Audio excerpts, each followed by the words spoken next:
Bismillahirrahmanirrahim. Assalamualaikum warahmatullahi wabarakatuh. Perkenalkan, saya Aulia Dwi Kumala, mahasiswa Magister Manajemen Angkatan 2022, konsentrasi Manajemen Sumber Daya Manusia. Sebelumnya saya ingin mengucapkan terima kasih kepada kedua dosen pembimbing saya, yaitu Profesor Dr. Puji Wahono MSI dan Profesor Usep Suhud PhD. Pada kesempatan kali ini saya akan mempresentasikan hasil penelitian tesis saya yang berjudul Organizational Citizenship Behavior berdasarkan kepuasan kerja, motivasi kerja, dan komitmen organisasi pada PT Kosami Sejahtera Utama.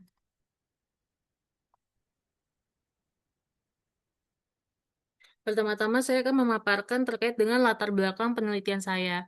Berdasarkan data dari Badan Pusat Statistik, di tahun 2023, sekitar 34% dari total tenaga kerja formal di Indonesia bekerja dalam sistem kontrak dan outsourcing. Kemudian Badan Pembina Hukum Nasional menuturkan terkait dengan survei yang dilakukan oleh Lembaga Penelitian Ketenagakerjaan, didapati lebih dari 62% pekerja outsourcing ini mengaku mereka tidak puas terhadap kondisi kerja mereka, terutama dari segi upah, keamanan kerja, serta akses terhadap jaminan sosial. Bahkan 15 pekerja outsourcing mengalami kasus pemutusan PHK secara sepihak tanpa kompensasi yang layak, serta memiliki loyalitas yang jauh lebih rendah bila dibandingkan dengan pekerja tetap. Karyawan yang tidak memiliki kepastian ini tentu akan kesulitan dalam bekerja, yang pada akhirnya dapat mempengaruhi produktivitas serta perilaku mereka dalam bekerja, serta dapat mengganggu kelancaran operasional dan keberhasilan organisasi. Bandara Soekarno-Hatta sendiri sebagai salah satu bandara tersibuk di Asia Tenggara tentu tidak terlepas gitu dari menghadapi berbagai macam tantangan dalam menjalankan operasionalnya. Dengan adanya jumlah peningkatan penumpang setiap tahunnya, para petugas diharapkan dapat memaksimalkan perannya dalam memberikan pelayanan dan pengalaman yang baik bagi penumpang. Nah, salah satu aspek yang mempengaruhi kualitas layanan ini adalah sumber daya manusia yang sebagian besar diperoleh melalui perusahaan penyedia tenaga alih atau outsourcing, salah satunya yaitu PT Kosami Sejahtera Utama. Untuk menunjang hal itu semua, organisasi membutuhkan karyawan yang mau melakukan pekerjaan melebihi dari sekedar tugas atau kewajiban formalnya, serta mau memberikan kinerja yang melebihi dari yang diharapkan. Nah, perilaku ini dikenal dengan Organizational Citizenship Behavior atau OCB. Namun sayangnya, perilaku OCB pada karyawan di PT Kosami Sejahtera Utama belum muncul sesuai dengan yang diharapkan dan masih menjadi tantangan tersendiri bagi organisasi. Berdasarkan hasil observasi awal, ditemui ada beberapa permasalahan pada PT KSU terkait perilaku OCB, antara lain, di mana sebagian besar karyawannya belum bersedia untuk membantu rekan kerja mereka secara sukarela. Alasannya karena setiap individu itu telah memiliki tugasnya masing-masing. Selain itu, masih banyaknya karyawan yang tidak mematuhi aturan, di mana ditemukan ada karyawan tidak melakukan absensi kehadiran, masih banyak karyawan yang datang terlambat dan pulang cepat. Kemudian ada karyawan yang bekerja tidak sesuai dengan jadwal atau roster yang telah ditentukan oleh manajemen. Di samping itu, terdapat juga pelanggaran disiplin seperti merokok di saat jam kerja, serta ditemukan pula dari karyawan yang ketahuan meminta uang kepada pihak penumpang. Berdasarkan temuan pada survei awal yang dilakukan terhadap 30 karyawan PT KSU, terlihat bahwa sebesar 67% karyawan belum bersedia untuk menggantikan rekannya yang berhalangan hadir dan belum berinisiatif untuk membantu rekan kerjanya tanpa diminta. Di mana hal ini mengindikasikan bahwa sebagian besar karyawan belum menunjukkan perilaku sukarela bertindak atas kehendaknya sendiri dalam membantu karyawan lain, di mana hal ini belum sesuai dengan salah satu dimensi dari OCB sendiri, yaitu altruism. Kemudian sebanyak 70% karyawan menjawab bahwa mereka belum bersedia apabila diberikan tugas tambahan dan pulang lebih lambat daripada waktu kerja mereka secara sukarela. Oleh karena itu dapat diindikasikan bahwa masih adanya pegawai yang belum menunjukkan rasa tanggung jawab dan dedikasi dirinya untuk berpartisipasi lebih demi kesuksesan organisasi. Hal ini juga menandakan belum terpenuhi salah satu dimensi dari OCB, yaitu civic virtue. Nah, berikut kemudian berdasarkan dari absensi, keterlambatan karyawan, terlihat bahwa masih banyaknya jumlah atau tingkat keterlambatan karyawan, baik yang itu datang terlambat maupun pulang cepat. Nah, banyaknya keterlambatan ini mengindikasikan masih rendahnya salah satu indikator perilaku OCB, yaitu consistentness, terkait disiplin diri dan patuh pada aturan yang berlaku. Kemudian pada grafik 1,2 juga dilihat kiranya faktor-faktor apa saja yang dapat mempengaruhi rendahnya perilaku OCB. Berikut adalah faktor-faktor yang dipercaya dapat berpengaruh terhadap perilaku OCB yang berdasarkan pada penelitian Nurjana dan Fathia Fathia, dan Pasla. Ada 5 faktor diantaranya kepuasan kerja, budaya organisasi, motivasi kerja, komitmen organisasi, dan gaya kepemimpinan. Berdasarkan hasil survei awal, ditemui bahwa 3 faktor atau variabel terbesar yang mempengaruhi perilaku OCB pada PT KSU antara lain adalah kepuasan kerja, yaitu sebesar 80%, disusul dengan komitmen organisasi sebesar 75%, dan motivasi kerja sebesar 70%. Sehingga 3 variabel ini yang kemudian akan digunakan untuk mengukur perilaku OCB dalam penelitian ini.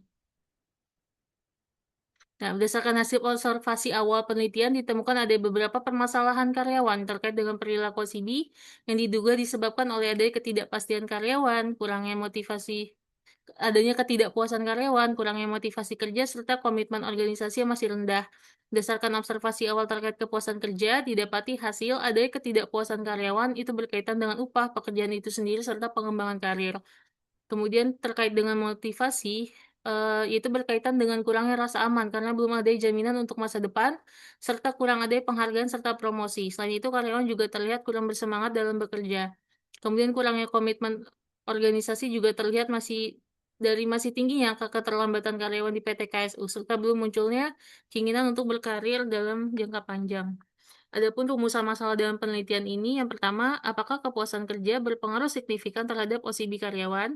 Kedua, apakah kepuasan kerja berpengaruh signifikan terhadap komitmen organisasi? Ketiga, apakah motivasi kerja berpengaruh signifikan terhadap komitmen organisasi? Keempat, apakah motivasi kerja berpengaruh signifikan terhadap OCB karyawan? Dan terakhir, yang kelima, apakah komitmen organisasi berpengaruh signifikan terhadap OCB karyawan? Adapun tujuan penelitian ini, yang pertama untuk menguji dan menganalisis pengaruh kepuasan kerja terhadap OCB karyawan. Kedua, untuk menguji dan menganalisis pengaruh kepuasan kerja terhadap komitmen organisasi. Ketiga, untuk menguji dan menganalisis pengaruh motivasi kerja terhadap komitmen organisasi. Keempat, untuk menguji dan menganalisis pengaruh motivasi kerja terhadap OCB karyawan. Kelima, untuk menguji dan menganalisis pengaruh komitmen organisasi terhadap OCB karyawan. Adapun manfaat penelitian bagi pihak akademis, yaitu diharapkan dapat berkontribusi dalam pengembangan keilmuan di bidang manajemen sumber daya manusia, khususnya terkait dengan kepuasan kerja, motivasi kerja, dan komitmen organisasi terhadap OCB karyawan. Kemudian juga dapat menjadi referensi penelitian selanjutnya terkait pengaruh kepuasan kerja, motivasi kerja, dan komitmen organisasi terhadap OCB. Manfaat penelitian bagi pihak perusahaan sendiri, yaitu hasil penelitian ini diharapkan dapat menambah pengetahuan dan dapat menjadi bahan pertimbangan bagi perusahaan atau organisasi dalam mengelola sumber daya manusia yang mereka miliki, yang berkaitan dengan pentingnya kepuasan kerja, motivasi kerja, dan komitmen organisasi dalam mendukung perilaku OCB karyawan.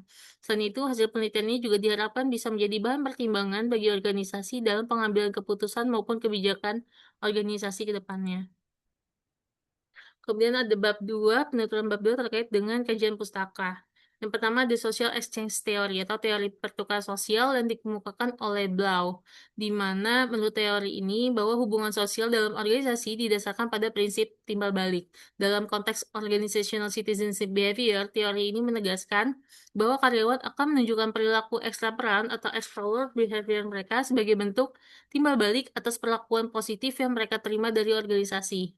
Kemudian ada Organizational Citizenship Behavior atau OCB sebagai variabel Z, yaitu definisi yang menurut Organ mendefinisikan OCB sebagai perilaku sukarela yang dilakukan oleh individu atas inisiatif pribadi, tidak secara langsung diakui oleh sistem imbalan formal, namun dapat berkontribusi dan meningkatkan efektivitas serta menambah daya guna organisasi. Kemudian Organ juga menyebutkan bahwa terdapat 5 aspek yang dapat digunakan untuk mengukur perilaku organizational citizenship behavior, yaitu ada altruism, conscientiousness, courtesy, civic virtue, dan sportsmanship. Kemudian ada variabel kepuasan kerja sebagai variabel X1, di mana Robin dan George mendefinisikan kepuasan kerja sebagai gambaran perasaan positif tentang suatu pekerjaan yang dihasilkan dari evaluasi karakteristiknya. Kemudian Wicaksono dan Priyono mengemukakan 5 indikator untuk mengukur kepuasan kerja, yaitu pekerjaan itu sendiri, gaji, kesempatan promosi, pengawasan, dan rekan kerja. Selanjutnya ada variabel motivasi kerja sebagai variabel X2, di mana Armstrong dan Tyler mendefinisikan motivasi sebagai kekuatan dan arah perilaku serta faktor-faktor yang mendorong seseorang untuk berperilaku dengan cara tertentu.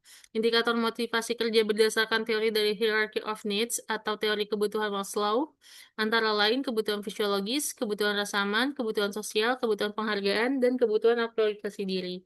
Selanjutnya ada variabel komitmen organisasi sebagai variabel Y, di mana Allen dan Mayer mendefinisikan komitmen sebagai kekuatan relatif pada diri individu dalam mengidentifikasi dan melibatkan diri pada organisasi.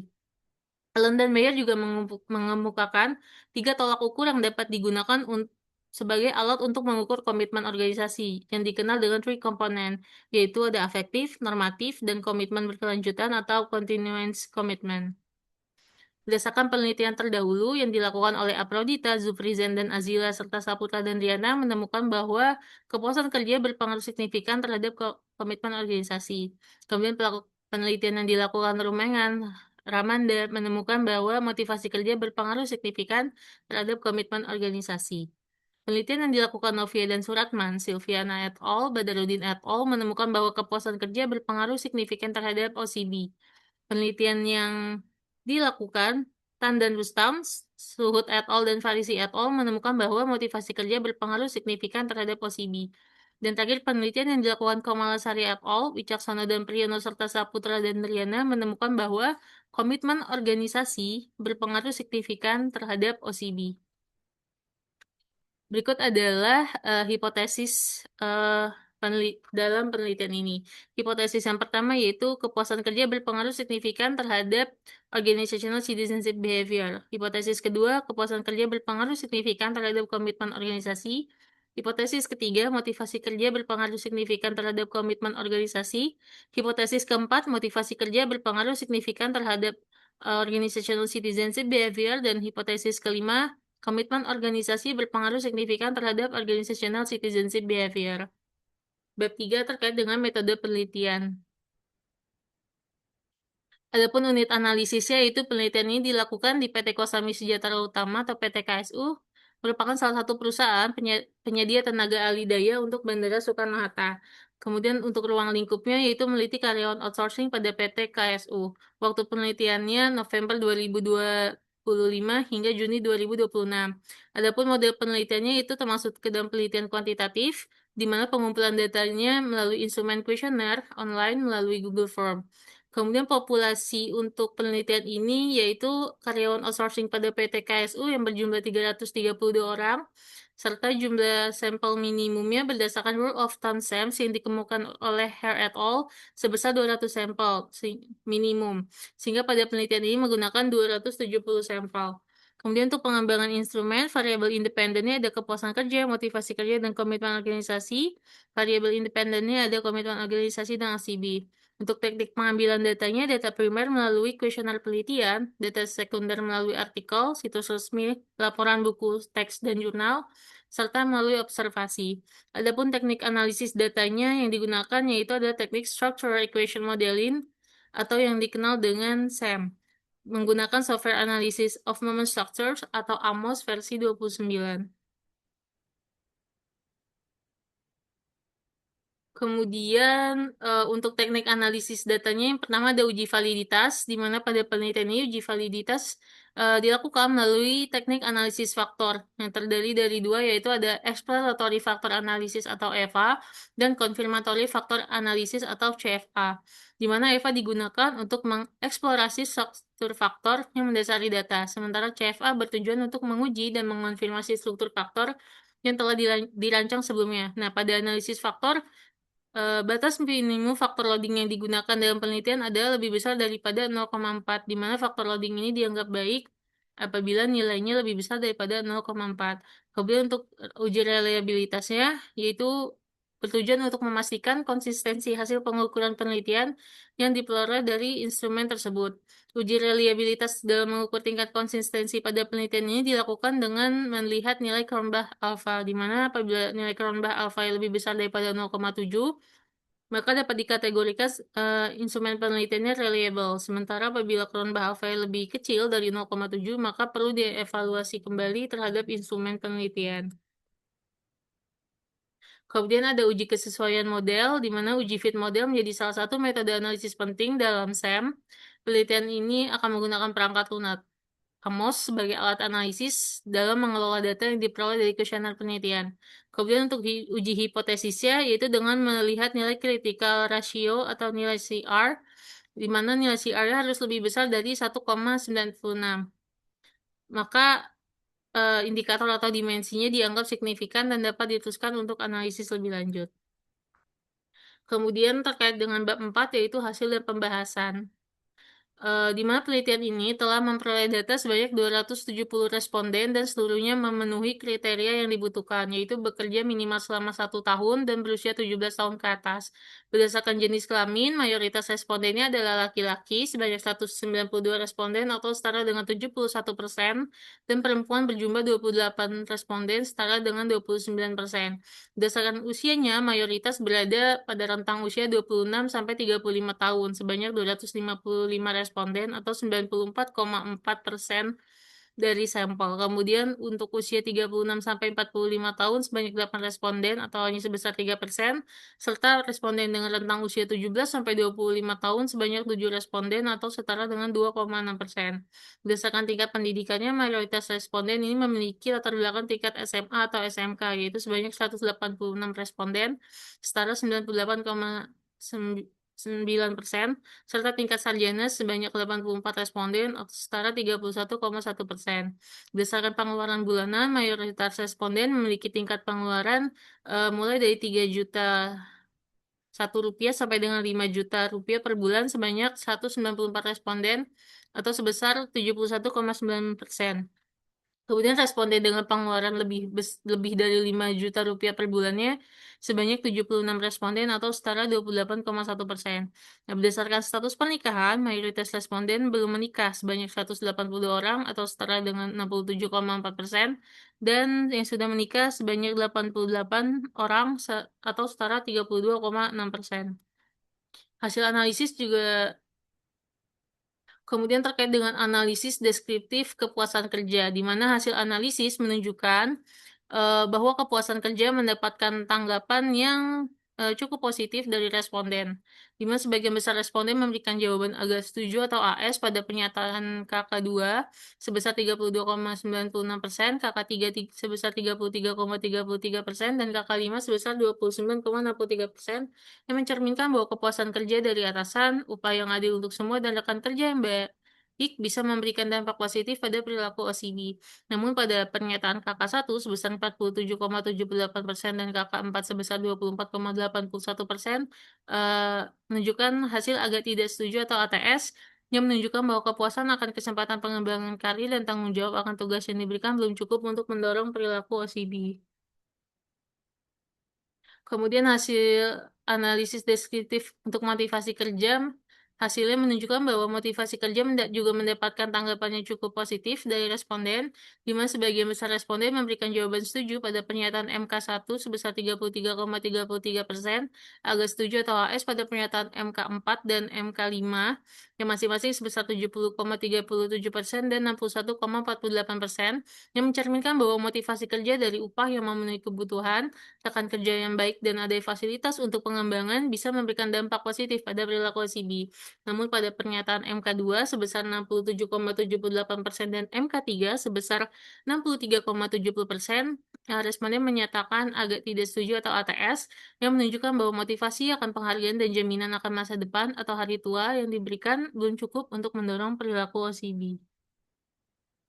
Kemudian analisis deskriptif terkait dengan komitmen organisasi, di mana hasilnya menunjukkan bahwa komitmen organisasi juga mendapatkan tanggapan yang cukup positif dari responden, di mana sebagian besar responden memberikan jawaban agak setuju atau AS pada pernyataan KO1 sebesar 39,63%, KO2 sebesar 42,22%, dan KO3 sebesar 42,59%, KO4 sebesar 41,48%, dan KO5 sebesar 40,37%, yang mencerminkan bahwa komitmen organisasi yang baik bisa memberi dampak positif pada perilaku OCD.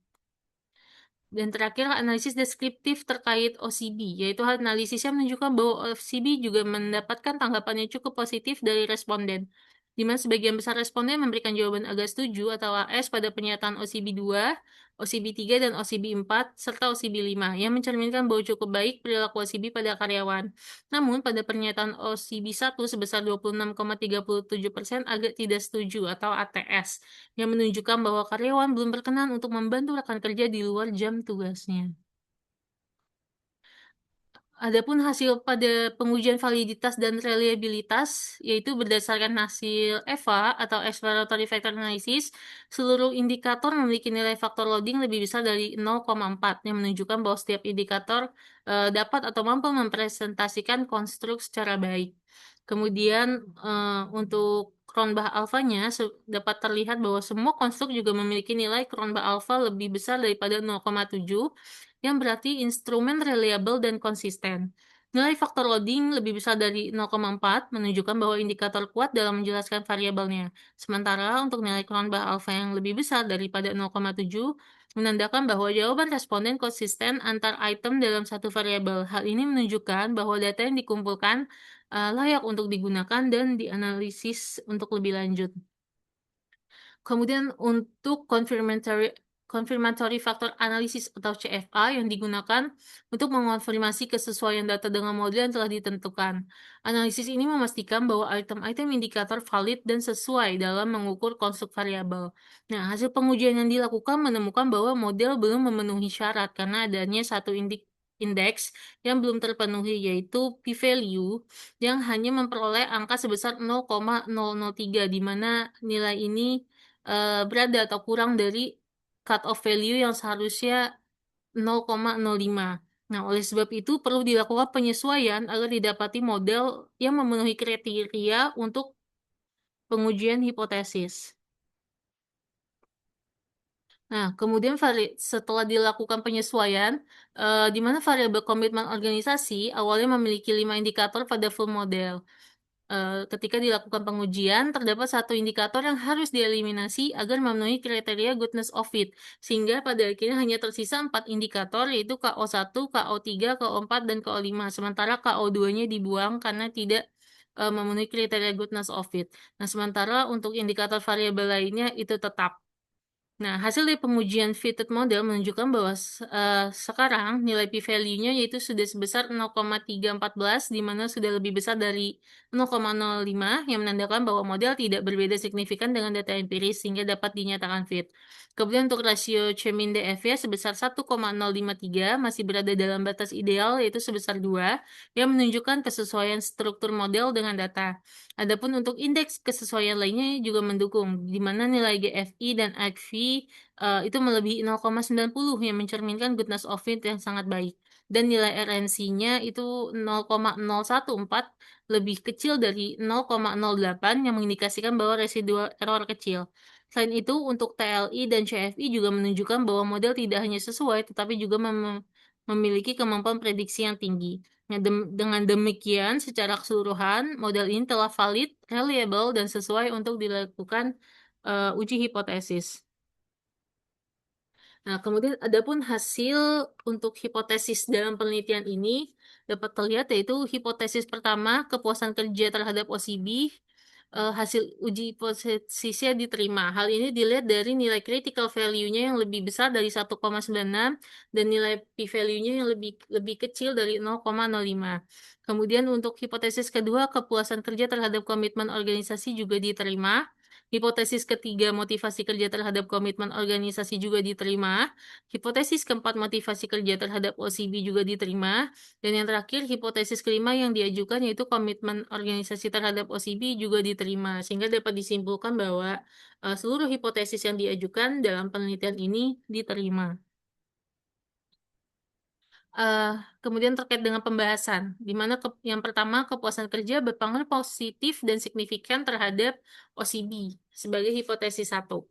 Hasil analisisnya menunjukkan bahwa kepuasan kerja berpengaruh positif dan signifikan terhadap perilaku OCB yang terlihat dari nilai critical ratio-nya yang lebih besar dari 1,6, dari 1,96, dan p-value-nya yang lebih kecil dari 0,05.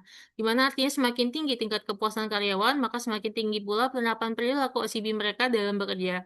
Temuan ini juga sejalan dengan penelitian yang dilakukan oleh Herawati dan Pak yang menyatakan bahwa kepuasan kerja berpengaruh secara signifikan dan memiliki peran penting dalam mendorong timbulnya perilaku OCD. Kemudian, kepuasan kerja berpengaruh positif dan signifikan terhadap komitmen organisasi, di mana hasilnya menunjukkan bahwa kepuasan kerja berpengaruh positif dan signifikan terhadap komitmen organisasi dengan nilai critical value ratio-nya lebih besar dari 1,96 dan p-value-nya lebih kecil dari 0,05, yang artinya semakin tinggi tingkat kepuasan karyawan, maka semakin tinggi pula tingkat komitmen mereka dalam bekerja. Temuan ini sejalan dengan penelitian Boko et al. Dan Yakupoglu yang menyatakan bahwa kepuasan kerja berpengaruh secara signifikan dan memiliki peran penting dalam mendorong timbulnya komitmen organisasi.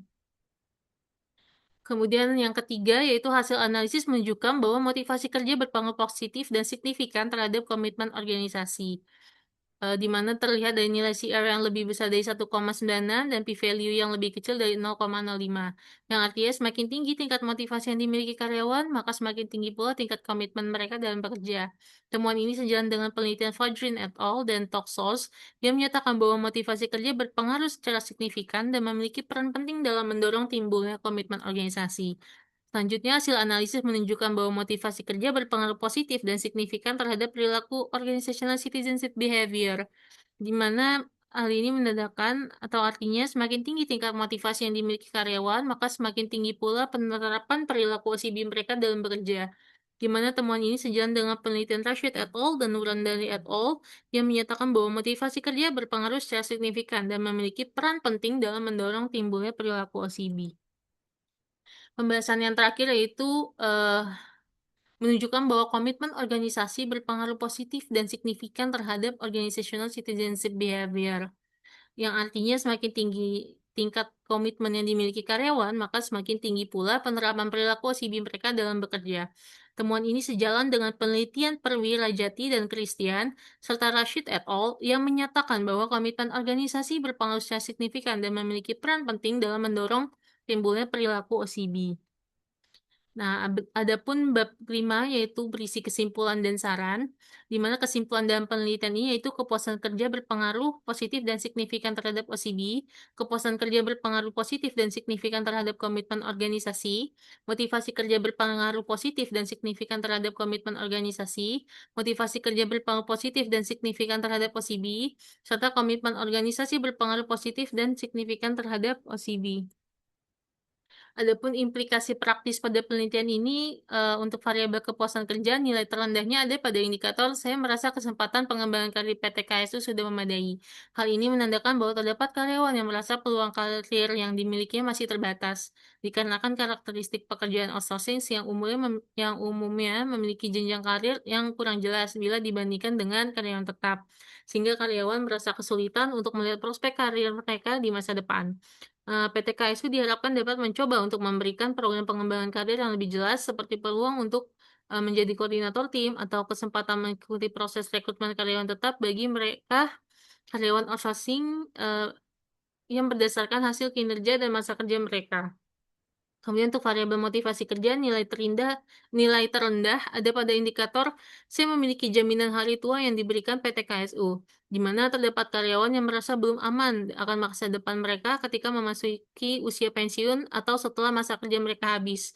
PT KSU perlu memberikan aspek kesejahteraan jangka panjang karyawan, salah satunya dengan memastikan bahwa seluruh karyawan outsourcing telah mengikuti program jaminan sosial tenaga kerja, di mana PT KSU juga perlu melakukan sosialisasi terkait manfaat, hak, serta tata cara pencairan jaminan agar karyawan memiliki pemahaman yang baik akan perlindungan yang mereka peroleh.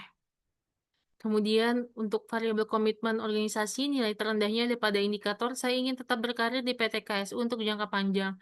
Hal ini menandakan bahwa terdapat karyawan yang belum memiliki keinginan kuat untuk tetap bekerja dalam jangka panjang, yang dapat disebabkan oleh status pekerjaan outsourcing mereka yang tidak pasti, serta dari keterbatasan jenjang karir maupun terkait kesejahteraan yang belum sesuai harapan. Dalam hal ini PT KSU perlu berupaya untuk meningkatkan komitmen, misalkan dengan menciptakan lingkungan kerja yang mendukung, memberikan apresiasi dan penghargaan, serta mengadakan pengembangan kompetensi dan karir yang lebih jelas. Kemudian untuk variabel OCB sendiri, nilai terendah ada pada indikator saya bersedia untuk membantu rekan kerja menyelesaikan tugas di luar jam kerja. Hal ini menandakan bahwa terdapat karyawan yang kurang bersedia memberikan bantuan kepada rekan kerja di luar jam kerja yang telah ditentukan, di mana PT KSU dapat mengupayakan koordinasi yang lebih efektif serta memberi apresiasi terhadap perilaku kerjasama dan kepedulian antar rekan kerja, memastikan pembagian tugas dan beban kerja antar karyawan secara adil. Adapun rekomendasi untuk penelitian selanjutnya, diharapkan dapat menambahkan variabel lain yang memungkinkan untuk mendukung terciptanya perilaku OCB seperti gaya kepemimpinan, budaya organisasi, perceived organizational support, lingkungan kerja, atau karakteristik individu. Selain itu, penelitian selanjutnya juga dapat melakukan perbandingan terkait bagaimana perilaku OCB antara karyawan yang berstatus outsourcing atau alih daya dengan karyawan yang berstatus pegawai tetap, baik pada sektor transportasi udara maupun pada sektor lainnya. Dan penelitian berikutnya juga diharapkan dapat menggunakan pendekatan kualitatif atau metode campuran yang disebut dengan mixed method untuk memperoleh pemahaman yang lebih mendalam mengenai faktor-faktor yang dapat mempengaruhi perilaku organizational citizenship behavior. Demikian presentasi hasil penelitian saya. Atas segala perhatian dan kekurangannya, saya menyampaikan permohonan maaf dan terima kasih. Billahi taufiq wal hidayah. Wassalamualaikum warahmatullahi wabarakatuh.